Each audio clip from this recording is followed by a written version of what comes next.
আর মুহাম্মদ সাল্লাল্লাহু আলাইহি ওয়াসাল্লাম যেহেতু শেষ নবী, সেহেতু তার মৃত্যুর পরে আমরা আর এক নবীর অপেক্ষা করব না কিয়ামতের অপেক্ষা? কিয়ামতের অপেক্ষা। তাহলে মুহাম্মদ সাল্লাল্লাহু আলাইহি ওয়াসাল্লামের মৃত্যুর পরেই কিয়ামত। 10 দিন পরে হোক, 10 বছর পরে হোক, 10,000 বছর পরে হোক, 10 লক্ষ বছর পরে হোক, কিন্তু মুহাম্মদ সাল্লাল্লাহু আলাইহি ওয়াসাল্লামের মৃত্যুর পরেই কিয়ামত। এটিই সত্য। আর আগের নবীদের ক্ষেত্রে এক নবীর মৃত্যুর পরে আর এক নবী, আর এক নবীর মৃত্যুর পরে আর এক নবী, শেষ নবীর মৃত্যুর পরে কিয়ামত। যেহেতু শেষ নবীর মৃত্যু হয়ে গেছে প্রায় 1400 বছর, সেহেতু এটি নিশ্চিত করে মানুষ বলতে পারবে না যে কখন কিয়ামত হবে, কিন্তু যে কোনো সময় হঠাৎ কিয়ামত হয়ে যাবে।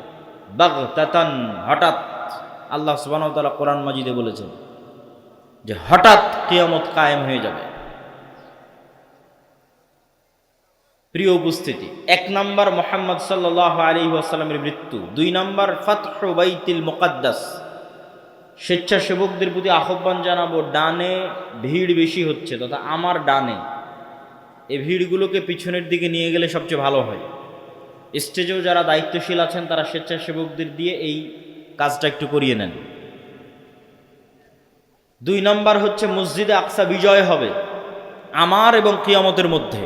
রাসূল সাল্লাল্লাহু আলাইহি ওয়াসাল্লাম যখন মারা যাচ্ছেন তখন মসজিদে আকসা বিজয় হয়নি। তখন মসজিদে আকসা খ্রিস্টানদের কাছে আছে, রোমান এম্পায়ার, তাদের অনেক পবিত্র জায়গা, ইহুদিদেরও পবিত্র জায়গা, খ্রিস্টানদেরও পবিত্র জায়গা। তাহলে মুহাম্মদ সাল্লাল্লাহু আলাইহি ওয়াসাল্লাম মসজিদে আকসা তার জীবদ্দশায় বিজয় করে যাননি। তাহলে মুহাম্মদ সাল্লাল্লাহু আলাইহি ওয়াসাল্লাম ভবিষ্যৎবাণী করছেন যে এটা বিজয় হবে। তো মুহাম্মদ সাল্লাল্লাহু আলাইহি ওয়াসাল্লামের পরে এক খলিফার পরে ওমর রাদিয়াল্লাহু তাআলা আনহুর যুগে মসজিদে আকসা বিজয় হয়। দ্বিতীয়বার আর একবার বিজয় হয় সুলতান সালাহুদ্দিন আইয়ুবীর যুগে। তৃতীয়বার আরও একবার বিজয় হতে পারে, আল্লাহু আলাম। মসজিদে আকসা বিজয় হবে। 3 নাম্বার, এমন ভয়ঙ্কর মহামারী, ছাগলে বা পশু প্রাণীতে যখন মড়ক লাগে, মুরগির খামারে যখন ভাইরাস ঢুকে মড়ক লাগে, তখন একটা মোরগও বাঁচে না। এরকম ভয়ঙ্কর মহামারীতে পৃথিবী সাফ হয়ে যাবে। পৃথিবীতে যা মানুষ বেঁচে আছে তার অনেক অল্প মানুষ বেঁচে থাকবে। তো রাসূল সাল্লাল্লাহু আলাইহি ওয়াসাল্লামের মৃত্যুর পর থেকে নিয়ে আজ পর্যন্ত অসংখ্য মহামারী হয়েছে। তো যে কোনো মহামারী বড় আকার ধারণ করলেই সাহাবা ইকরাম বা আলেম ওলামা মনে করতেন এটি সেই মহামারী, কিন্তু ভয়ঙ্কর ভয়াবহ মহামারী হবে এটি ঠিক। তারপরে রাসূল সাল্লাল্লাহু আলাইহি ওয়াসাল্লাম বললেন, এমন এক ফিতনা দেখা দিবে যেই ফিতনা আরবের প্রত্যেক ঘরে প্রবেশ করবে। আরবের একটি ঘরও বাকি থাকবে না, খালি থাকবে না যেই ঘরে এই ফিতনা প্রবেশ করবে না। কিছু আলেম ওলামা ব্যাখ্যা করেছেন এই ফিতনা মোবাইলের ফিতনা, কেউ ব্যাখ্যা করেছেন এই ফিতনা যুদ্ধ বিগ্রহ মারামারি গণ্ডগোল সেই ফিতনা, তথা এমন গৃহযুদ্ধ এবং এমন গণ্ডগোল এমন মারামারি দেখা দিবে যেই মারামারি যেই যুদ্ধে আরবের প্রত্যেক ঘর যুক্ত হয়ে যাবে। আরবের একটি ঘরও মুক্ত থাকবে না, পৃথিবীর সব ঘর নয়, আরবের প্রত্যেক ঘর যুক্ত হয়ে যাবে। তারপরে রাসূল সাল্লাল্লাহু আলাইহি ওয়াসাল্লাম বললেন, সুম্মা হুদনাতুন বাইনাকুম ওয়া বাইনার রোম। তারপর একটা চুক্তি হবে, ঐতিহাসিক চুক্তি তোমাদের মধ্যে আর রোমানদের মধ্যে। এই চুক্তির প্রেক্ষাপটে রোমান, খ্রিস্টান এবং মুসলমানেরা এক তৃতীয় পক্ষের বিরুদ্ধে যুদ্ধ করবে। সেই তৃতীয় পক্ষের বিরুদ্ধে যুদ্ধে মুসলমান এবং খ্রিস্টানেরা বিজয়ী হবে। তারপরে কোনো একজন খ্রিস্টান ক্রুশ উঁচিয়ে ধরে বলবে, এটার কারণে আমরা বিজয় হয়েছি। তখন এক মুসলমান ক্ষিপ্ত হয়ে গিয়ে ওই ক্রুশকে ভেঙে দিবে, কিছু বর্ণনায় আছে ওই ব্যক্তিকে হত্যা করবে। স্বেচ্ছাসেবক ভাইদের অনুরোধ করব, আপনারা পিছনে বসার ব্যবস্থা করেন। বসার ব্যবস্থা না থাকার কারণে মানুষ দাঁড়িয়ে আছে। তো ক্রুশ ভেঙে ফেলা অথবা ক্রুশ উত্তোলনকারী ব্যক্তিকে হত্যার মাধ্যমে রোমান, খ্রিস্টান এবং মুসলমানেরা মুখোমুখি দাঁড়িয়ে যাবে। আর রোমান খ্রিস্টানদের সাথে মুসলমানদের এই যুদ্ধ হবে পৃথিবীর ইতিহাসের সবচেয়ে ভয়াবহ যুদ্ধ। মালহামা নামটি এখন অনেক পরিচিত, আর ইংরেজিতে আরমাগেডন নামটি অনেক পরিচিত। বাইবেলের প্রফেসি অনুযায়ী শেষ জামানায় এক ভয়ঙ্কর যুদ্ধ হবে, যেটিকে তারা বলে আরমাগেডন, ভয়ঙ্কর যুদ্ধ। ওইটারই ইসলামিক টার্মিনোলজি, পরিভাষা অনেকেই মনে করে যে আল মালহামা বা আল মালহামা আল কুবরা, ভয়ঙ্কর যুদ্ধ। যেই যুদ্ধের মতো ভয়ঙ্কর যুদ্ধ অতীতে কোনোদিন হয়নি, পরে ভবিষ্যতে আর কোনোদিন হবে না। এই যুদ্ধটা কাদের কাদের মধ্যে সংঘটিত হবে? খ্রিস্টান রোমানদের মধ্যে এবং মুসলমানদের মধ্যে। রাসূলুল্লাহ সাল্লাল্লাহু আলাইহি ওয়াসাল্লামের ভাষা অনুযায়ী সেই দিন খ্রিস্টানেরা একত্রিত হবে তাহতা সামানিনা রায়াহ, ৮০টি পতাকার অধীনে। তাহতা কুল্লি রায়াতিন, প্রত্যেক পতাকার অধীনে ইসনা আশারা আলফ, ১২,০০০ করে সেনাবাহিনী থাকবে, যোদ্ধা, ফাইটার। তো ৮০টি পতাকার অধীনে ১২,০০০ করে সেনাবাহিনী থাকলে ক্যালকুলেটরে চাপলে দেখবেন প্রায় ৯.৫ লক্ষ থেকে ১০ লক্ষ মানুষ নয়, শুধু যোদ্ধা, তথা ১০ লক্ষ যোদ্ধা একত্রিত হবে মুসলমানদের বিরুদ্ধে যুদ্ধ করার জন্য। রাসূল সাল্লাল্লাহু আলাইহি ওয়াসাল্লাম এই যুদ্ধের জায়গার নামও বলে দিয়েছেন, বলেছেন লা তাকুমুস সাআ, ততদিন কিয়ামত হবে না, যতদিন না হাত্তা তুকাতিলুনার রোম, যতদিন না তোমরা রোমানদের বিরুদ্ধে যুদ্ধ করেছো, বিল আমাক আও বিদাবিক, আমাক এবং দাবেক নামক জায়গায় যতদিন না তোমরা রোমানদের বিরুদ্ধে যুদ্ধ না করেছো, ততদিন কিয়ামত হবে না। তো এই আমাক এবং দাবেক নামক জায়গাটি বর্তমান সিরিয়া এবং তুরস্কের সীমান্তবর্তী অঞ্চল। সিরিয়ার সীমান্তবর্তী ইদলিব, আলেপ্পো, আরবিতে বলে হালব, ইংরেজিতে বলে আলেপ্পো। এই হালব বা আলেপ্পোর হচ্ছে তুরস্কের সাথে লাগানো একটি সিরিয়ার শহর। এই সীমান্তবর্তী অঞ্চলেই এই জায়গাগুলো আছে মর্মে যারা ইতিহাসবিদ, যারা মানচিত্র নিয়ে গবেষণা করেন, তাদের দাবি। আল্লাহু আলাম। এই যুদ্ধের ভয়াবহতা বলতে গিয়ে রাসূলুল্লাহ সাল্লাল্লাহু আলাইহি ওয়াসাল্লাম বললেন, সেই দিন এই যুদ্ধে এত মানুষ মারা যাবে। আর এক বর্ণনা অনুযায়ী এই যুদ্ধ প্রায় ৪ দিন ব্যাপী চলবে, পঞ্চম অথবা ষষ্ঠতম দিনে গিয়ে বিজয় হবে, অথবা চতুর্থ। তো ৪ দিন যুদ্ধ চলবে। প্রথম ৩ দিন ফলাফল ছাড়াই যুদ্ধ শেষ হবে, শুধু মৃত্যু আর লাশ, লাশের সারি আর মৃত্যু। আর চতুর্থতম, পঞ্চমতম অথবা ষষ্ঠতম দিনে গিয়ে বিজয় নির্ধারণ হবে মুসলমানদের।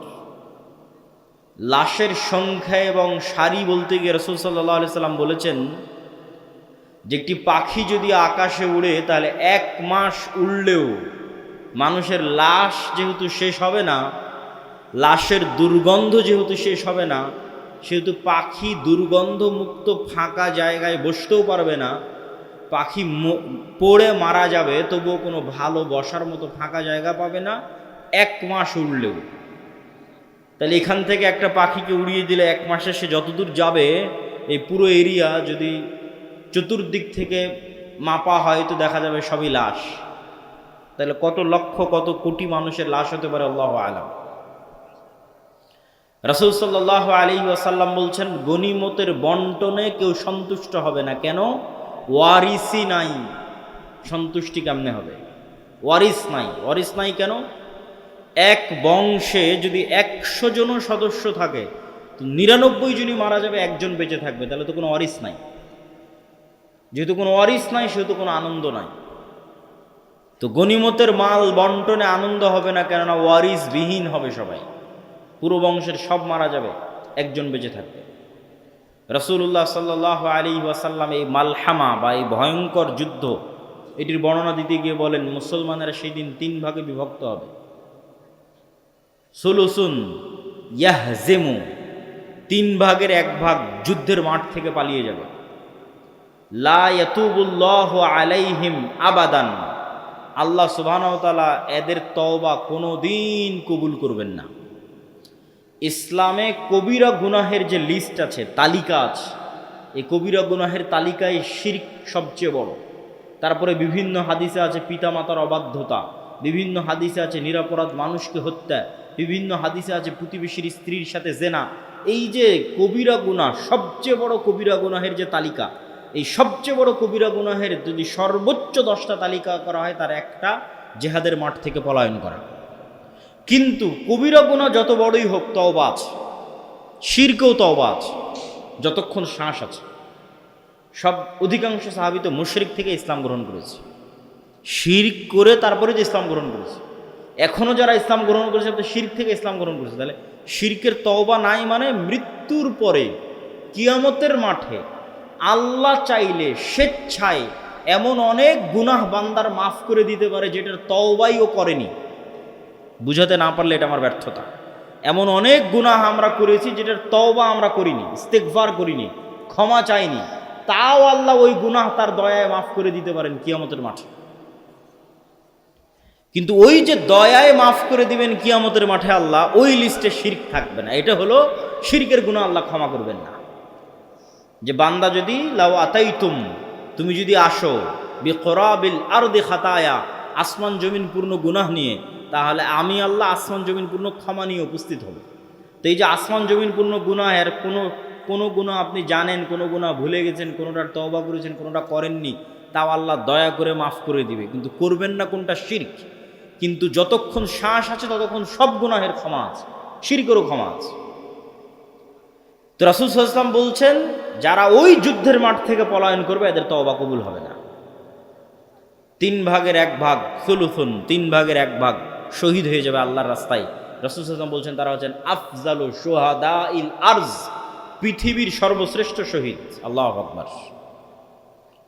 তারপরে বলছেন 3 ভাগের বাকি 1 ভাগ, 1 ভাগ তো পালিয়ে গেল, 1 ভাগ মরে শেষ, আর 1 ভাগ তারা বিজয়ী হবে। এরা বিজয়ী হওয়ার পর এই বিজয়ী দল ইয়াফতাতিহুনাল কুসতুনতুনিয়া, কনস্টান্টিনোপল বিজয় করবে।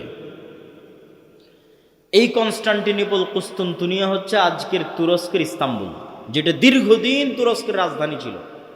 এখন রাজধানী আঙ্কারা, কিন্তু ইস্তাম্বুল সবচেয়ে ঐতিহাসিক শহর। সুলতান মুহাম্মদ আল ফাতেহ ইস্তাম্বুলকে বিজয় করেছিলেন। কিন্তু হাদিসের ভাষায় বোঝা যাচ্ছে কিয়ামতের পূর্ব মুহূর্তে, দাজ্জাল প্রকাশের পূর্ব মুহূর্তে পুনরায় মুসলমানেরা তুরস্ক বিজয় করবে, তথা মুসলমানদের বর্তমান যে তুরস্ক মুসলমানদের হাতে আছে, এটি মুসলমানদের হাতে নাও থাকতে পারে। না হলে কনটেক্সট মিলানো কঠিন যে কিয়ামতের পূর্ব মুহূর্তে মুসলমানেরা তুরস্ক কিভাবে বিজয় করবে। এই ঘটনারই ধারাবাহিকতায় আরেক হাদিসে, আমি কিন্তু এক হাদিস বলতেছি না, বিভিন্ন হাদিস থেকে যুক্ত করতেছি।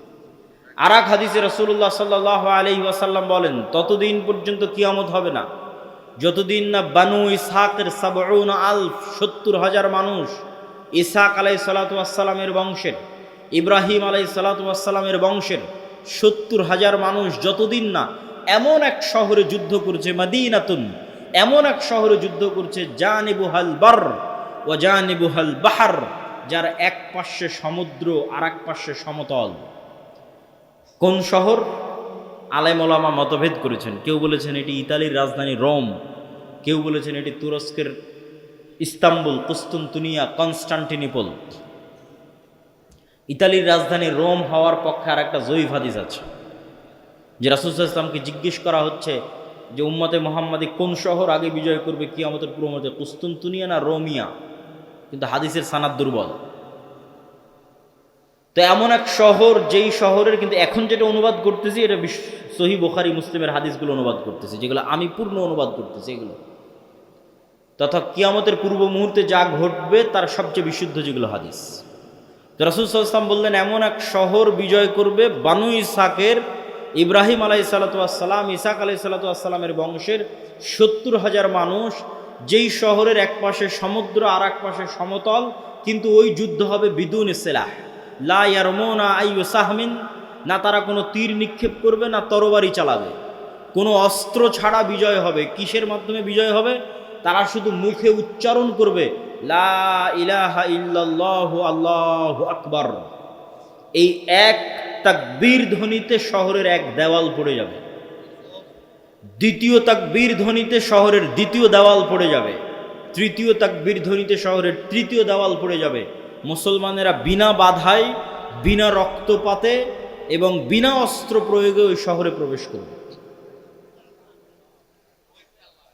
তো যদি এটি কুস্তুনতুনিয়া হয়, তাহলে এই যে আগের ঘটনার ধারাবাহিকতায়, আগে যে ভয়ঙ্কর মালহামা হলো, এই যে লক্ষ লক্ষ কোটি কোটি মানুষ মারা গেল, তারপরে মুসলমানেরা বিজয় হলো, খ্রিস্টানরা পরাজয় হলো, এই সেনাবাহিনী এবার যখন সিরিয়া এবং তুরস্কের সীমান্তবর্তী অঞ্চল থেকে বিজয় অভিযান নিয়ে রওনা দিবে ইস্তাম্বুল কুস্তুনতুনিয়া বরাবর, তখন ইস্তাম্বুলে প্রবেশ করতে তাদের আর আলাদা কোনো অস্ত্র প্রয়োগ করতে হবে না। তাকবীর ধ্বনিতে ওই নগরীর দেওয়াল পড়ে যাবে এবং তারা বিনা অস্ত্র প্রয়োগে শহর বিজয় করবে। অথবা ওই আগের হাদিসে কুস্তুনতুনিয়া বিজয় হয়ে গেছে, কুস্তুনতুনিয়া বিজয়ের পর এই বিজয় কাফেলা চলতেই থাকবে। ম্যাপ চেক করলে বুঝবেন, চলতে চলতে চলতে পৌঁছে যাবে ইতালির রাজধানী রোমে। যখন ইতালির রাজধানী রোমে পৌঁছবে, তখন আর এখানে কোনো অস্ত্র প্রয়োগ করতে হবে না, তাকবীর ধ্বনিতে শহর বিজয় হয়ে যাবে। দুটের যে কোনো একটা আল্লাহ সুবহানাহু ওয়া তাআলা ভালো জানেন। এই দুই বিজয়ের অথবা এক বিজয়ের, কুস্তুনতুনিয়া বিজয় অথবা কুস্তুনতুনিয়ার পরে রোম বিজয়, ইতালির রাজধানী রোম বিজয়, এই দুই বিজয়ের কোনো এক বিজয়ের পরে আড়াল থেকে, বেশিরভাগ হাদিসে আছে কুস্তুনতুনিয়া বিজয়ের পর, শয়তান চিৎকার করে বলবে দাজ্জাল তোমাদের বাড়িতে প্রবেশ করে গেছে। কিন্তু এটা মিথ্যা সংবাদ হবে। কিন্তু তখন তৎকালীন এই মুজাহিদ বাহিনী যারা যুদ্ধ করতেছে, তাদের যিনি নেতা থাকবেন, তিনি 10 জন অশ্বারোহীকে রওনা করিয়ে দিবেন দাজ্জাল সত্যি সত্যি বের হয়েছে কিনা এটা অনুসন্ধান করার জন্য। তো রাসূলুল্লাহ সাল্লাল্লাহু আলাইহি ওয়াসাল্লাম বলছেন, এই যে 10 জন বের হবে, আসমাহুম ওয়া আসমা আবাইহিম, এদের নাম, এদের বাপ দাদার নাম, এদের গায়ের রং, এদের ঘোড়ার গায়ের রং সব আমি এখন বলে দিতে পারবো, এখন যেন আমি দেখতে পাচ্ছি। কিন্তু তিনি বলেননি। কিন্তু তিনি জানতেন যে কোন 10 জন, তাদের নামও তিনি জানেন, তাদের বংশও তিনি জানেন, তাদেরকে রওনা করিয়ে দেওয়া হবে। এই ঘটনার সাথে আরেকটা ঘটনা যুক্ত আছে, যেটা না বললেই নয়। যেই দিন এই মালহামা হবে, এটা ছুটে গেছে বলতে, সেই দিন ওই হাদিসে রাসূল সাল্লাল্লাহু আলাইহি ওয়াসাল্লাম বলছেন, ইয়াখরুজু মিনাল মাদিনা খিয়ারু আহলিল আরজ, মদিনা থেকে যুদ্ধ করার জন্য সিরিয়াতে এসে রোমানদের বিরুদ্ধে যুদ্ধ করবে, এই জন্য মদিনা থেকে তৎকালীন বিশ্বের খিয়ারু আহলিল আরজ, সবচেয়ে আল্লাহওয়ালা তাকওয়াবান পরহেজগার একদল মানুষ বের হবে। আল্লাহু আকবার। তৎকালীন বিশ্বের সবচেয়ে তাকওয়াবান আল্লাহওয়ালা পরহেজগার মানুষেরা তখন মদিনায় থাকবে। তাদের একটা জামাত এই যুদ্ধে অংশগ্রহণ করার জন্য মদিনা থেকে রওনা দেবে। তখন এই রোমান খ্রিস্টান এম্পায়ারের সেনাবাহিনীরা বলবে, মদিনার মানুষ তোমাদের এখানে কাজ কি?